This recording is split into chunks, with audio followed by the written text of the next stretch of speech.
اللهم صل على محمد وعلى آل محمد كما صليت على إبراهيم وعلى آل إبراهيم إنك حميد مجيد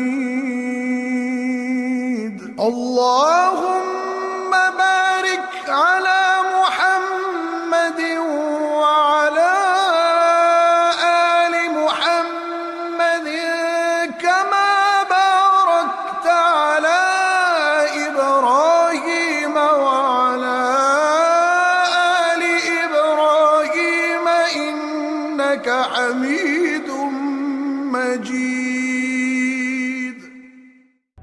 عرب قبائلی علاقوں میں سے کسی قبائلی سردار کے لشکر نے اجنبی گھوڑ سوار کو گرفتار کر لیا۔ چنانچہ جب اس گرفتار شخص کے قبیلے تک خبر پہنچی تو اہل قبیلہ جس قبیلے کے پاس وہ گھوڑ سوار کے ساتھ اس قبیلے کے سردار نے لوگوں سے سوال کیا، یہ کون شخص کے لیے تم سب اتنی تعداد میں اکٹھے ہو کر آئے ہو؟ انہوں نے یک زبان ہو کر کہا، وہ ہمارا سردار ہے۔ سردار نے دوبارہ کہا، اس نے ہمیں اپنے بارے میں نہیں بتایا کہ وہ سردار ہے۔ اہل قبیلہ نے کہا، ہو سکتا ہے کہ سردار اپنے آپ کو اور اپنے قبیلے کو شرمندگی سے بچانا چاہتا ہو، وہ بہادروں کی طرح قید میں وقت گزارنا چاہتا ہو، نہ کہ بزدلوں کی طرح جو اپنے بلبوتے کی بجائے اپنے مراتب سے عزت کا سوال۔ اس لیے سردار نے اپنی اور اپنے قبیلے کی خودداری، عزت اور اعلیٰ روایت کو برقرار رکھا۔ سردار ان خیالات سے بڑا متاثر ہوا اور اس نے اس قیدی سردار کو رہا کر کے عزت و تکریم کے ساتھ قبیلے والوں کے ساتھ روانہ کر دیا۔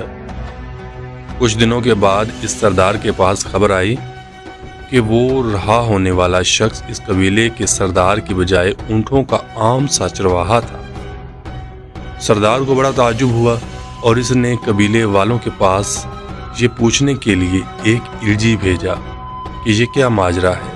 اگر وہ شخص واقعی عام چرواہا ہے تو قبیلے کے اصل سرداروں نے اسے چھڑانے کے لیے بجائے قاصد بھیجنے کے خود دور دراز کا سفر کیوں اختیار کیا اور میرے سامنے اس کے متعلق ایسا رویہ کیوں ظاہر کیا؟ قاصد جس جواب کے ساتھ واپس آیا، اس نے سردار ہمارے چرواہے کو ذلت اور رسوائی والوں کا جواب کرنا پڑے تو سمجھو ہم میں سے نہ کوئی حاکم بچا ہے اور نہ کوئی باعزت۔ جزاک اللہ۔